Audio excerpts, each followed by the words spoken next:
నెయ్యి లేకపోయినా కూర లేకపోయినా తిండి పెట్టండి, పర్వాలేదు. కానీ పెట్టేదేదైనా ప్రేమతో పెట్టండి. అప్పుడే పెట్టిన వారికి పుణ్యం వస్తుంది, తిన్నవారికి ఆకలి తీరుతుంది. కాబట్టి వంటకాల రుచి కాదు ముఖ్యం, పెట్టేవారి ఆప్యాయత ప్రేమ ముఖ్యం. వర్షాలు పడడం లేదని ఊర్లో వారందరూ దేవుణ్ణి ప్రార్థించడానికి వెళ్ళారు. కానీ ఒకడు మాత్రం గొడుగు తీసుకుని వెళ్ళాడు. అదే విశ్వాసం. జీవితంలో ఆరాటపడితే సరిపోదు, పోరాడితేనే విజయం దక్కుతుంది. ఎందుకంటే ఆరాటంలో ఆలోచన మాత్రమే ఉంటుంది, కానీ పోరాటంలో ప్రయత్నం ఉంటుంది. ఆస్తులు కూడబెట్టుకున్నంత మాత్రాన శ్రీమంతులు కాలేరు, గుడిసెలో ఉన్నంత మాత్రాన పేదవాళ్ళు కారు. ఆపదలో ఉన్న సాటి మనిషికి సాయం చేసే మనసున్న ప్రతి ఒక్కరూ శ్రీమంతులే. నీకన్నా చిన్నవారని ఎవరిని చిన్నచూపు చూడకు. దేవుడైన రామునికే తప్పలేదు ఉడత సాయం అని మరవకు.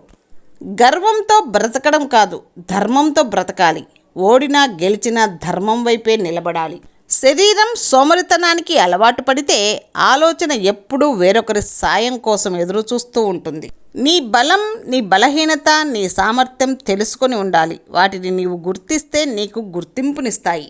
ఈ సమాజంలో ఒకరి సమస్య ఇంకొకరికి నవ్వులాట, ఒకరి జీవితం ఇంకొకరికి చులకన, ఒకరి ఆనందం ఇంకొకరికి అసూయ, ఒకరి బాధ ఇంకొకరికి బరువు, ఒకరి పరువు ఇంకొకరికి పరిహాసం, ఒకరి ఆపద ఇంకొకరికి అవకాశం, ఒకరి బలహీనత ఇంకొకరికి బలం. ఆత్మవిశ్వాసం దెబ్బతింటే సామర్థ్యం పనిచెయ్యదు. అందుకే ఎప్పుడు ఆత్మవిశ్వాసాన్ని కోల్పోకండి. మాట్లాడడానికి ముందు శ్రద్ధగా విను, వ్రాయడానికి ముందు సావకాశంగా ఆలోచించు, వెచ్చించడానికి ముందు సంపాదించు, పెట్టుబడి పెట్టే ముందు విచారించు, ఆక్షేపించే ముందు బాగా ఆలోచించు. సముద్రాన్ని చూడగలం కానీ దానిలో ఉప్పును చూడలేం. అలాగే మనుషులను చూస్తాం కానీ వారి మనసులో ఏముందో చూడలేం. తెలివైన వాడిలా కనిపించే మూర్ఖుడు ఉంటాడు, మూర్ఖుడిలా కనిపించే తెలివైనవాడు ఉంటాడు. జాగ్రత్తగా ఉండండి. మనిషిలో మంచితనం ఉండాలి.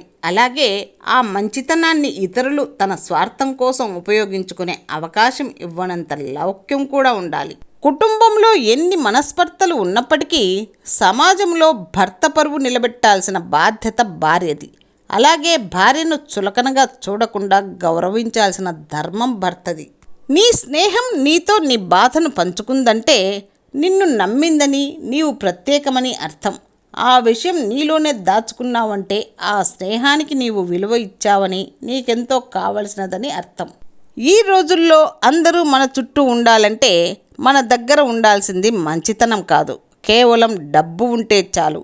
ఎక్కడ లేని ప్రేమలు, బంధాలు, నమ్మకం అన్నీ మనం పిలవకపోయినా వెతుక్కుంటూ వస్తాయి. నువ్వు ఎంత సంపాదించినా, ఎంత గొప్పవాడివి అయినా, ఎంత చదువుకున్నా, ఎంత ప్రపంచం తెలిసిన వాడివి అయినా, నిన్ను కట్టుకున్న నీ భార్య మనస్సు నువ్వు అర్థం చేసుకోలేని మనిషివి అయితే మాత్రం పైనున్న అన్ని లక్షణాలు దండగే.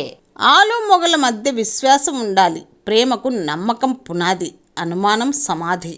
స్వార్థం లేకుండా ఉండటమే అన్ని నీతులలోకి గొప్ప నీతి.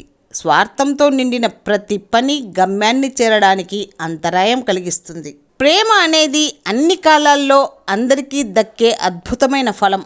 మనం ఆశపడి బాధపడడం కంటే ఏమీ ఆశించకుండా ప్రశాంతంగా ఉంటే దానిని మించిన ఆనందం మరొకటి లేదు.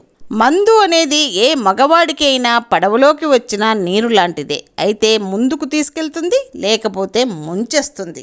ఈ 4 విషయాలు మీ కంట్రోల్లో ఉంచుకోండి: నోరు, మైండ్, ఆలోచనలు, డబ్బు. బాధ్యతలు తీరిపోయాయని తల్లిదండ్రులు దూరం కావచ్చు, రెక్కలు వచ్చాయని బిడ్డలు దూరం కావచ్చు. ప్రాణం ఉన్నంత వరకు మనతో ఉండేది భార్యాభర్తల బంధం మాత్రమే. చిన్న చిన్న మనస్పర్ధలతో దూరం చేసుకోకండి. మనకు ఉన్నదానితో సర్దుకుంటే ఎటువంటి టెన్షన్లు, రోగాలు ఉండవు. ఊర్లోదంతా మన ఇంట్లోనే ఉండాలి అనుకుంటే భరించలేని బాధలు, రోగాలు తప్పవు. బంధాలు నిలబడాలి అంటే ఒకప్పుడు బంధంలో బ్యాలెన్స్ ఉంటే సరిపోయేది, కానీ ఇప్పుడు బ్యాంకులో కూడా బ్యాలెన్స్ ఉండాలి. దుఃఖం పిరికివాని లక్షణం. మనిషిలోని శక్తి సామర్థ్యాలను నశింపచేస్తుంది. ఆలోచన శక్తిని, జ్ఞానాన్ని నశింపచేస్తుంది. దుఃఖాన్ని జయించినవాడు విజయం సాధిస్తాడు. విజయం వరించిన వాడిని పొగిడితే చిన్న చిరునవ్వు మాత్రమే చూడగలవు. ఓటమి చూసిన వాడిని పలకరిస్తే గొప్ప పాఠం నేర్చుకోగలవు. జీవితంలో ఒక మనిషి నికార్సైన వ్యక్తిత్వంతో నిప్పులా బ్రతకడానికైనా గడ్డిపోచ కన్నా తేలికైపోవడానికైనా మనసు ప్రధానం. మన మీద అపార నమ్మకం ఉన్నవారిని మోసగించడం అనేది నీ తెలివితేటలు అని భావించకు, అది ద్రోహమని తెలుసుకో. మనలో ఉండి మనల్ని తప్పుదారి పట్టించేది మనసే. తాడును పాముగా భ్రమింపచేస్తుంది, ఎండమావుల వెంట పరిగెత్తిస్తుంది, తెల్లనివన్నీ పాలు నల్లనివన్నీ నీళ్లుగా నమ్మిస్తుంది. తేనె తీయగా ఉంటుంది కదా అని నీరులా దానిని తాగకూడదు, అది మంచిది కాదు. అలాగే ఒకరు నీతో మంచిగా మాట్లాడుతున్నారని నీ బలాన్ని కానీ నీ బలహీనతలు కానీ ఎప్పుడు చెప్పకు, అది కూడా మంచిది కాదు. పుట్టడం గొప్ప కాదు, బ్రతకడము గొప్ప కాదు. మంచిగా బ్రతకడము గొప్ప కాదు, మంచిని పంచి బ్రతకడం గొప్ప. నీకు నువ్వే గొప్ప అనుకోకు, నీ గురించి నలుగురు గొప్పగా చెప్పుకుంటే గొప్ప. కష్టం వచ్చినప్పుడు ఒక పూట పస్తున్నా పర్వాలేదు, కానీ చుట్టాల దగ్గర చేయి మాత్రం చాచకూడదు. అదృష్టం అంటే అనంత సంపద కాదు, కొండంత బలగమూ కాదు, కోట్ల ఆస్తులు అంతస్తులు అంతకన్నా కానే కాదు. బంధానికి విలువనిచ్చి తోడుగా నీడగా నిలిచే మనసు కోరుకున్న మనిషే పక్కన ఉండటం. మనం సంపాదించే సంపద అంటే ఆస్తులు అంతస్తులు కాదు, ఆరోగ్యం. ఇది లేకపోతే అవి ఉన్నా ఒకటే, లేకపోయినా ఒకటే. మనిషి దగ్గర ఏమీ లేనప్పుడు ఆకలి వెంటాడుతుంది, అన్నీ ఉన్నప్పుడు ఆశలు వెంటాడతాయి. అందరి మాటలు పట్టించుకుంటే అనుకున్న గమ్యం చేరలేవు. ఒక్కటి బాగా గుర్తుంచుకోండి, ఏదైనా నేర్చుకోకపోతే నీకు సహాయం చేసేవాళ్ళు ఉండరు.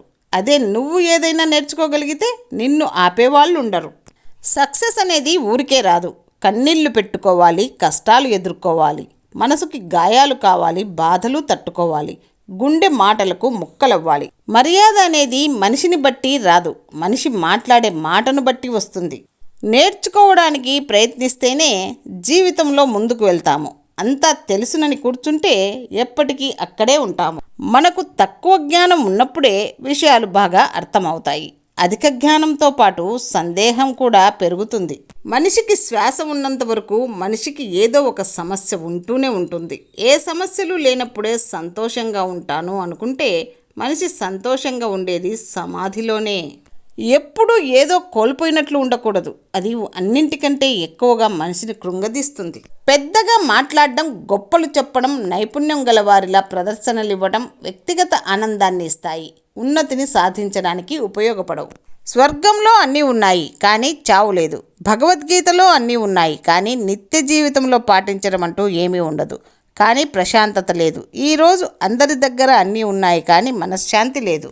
స్వేచ్ఛగా బ్రతుకు, కానీ ఆ స్వేచ్ఛను నీకిచ్చిన తల్లిదండ్రులను ఏడ్చేలాగా చేయకు.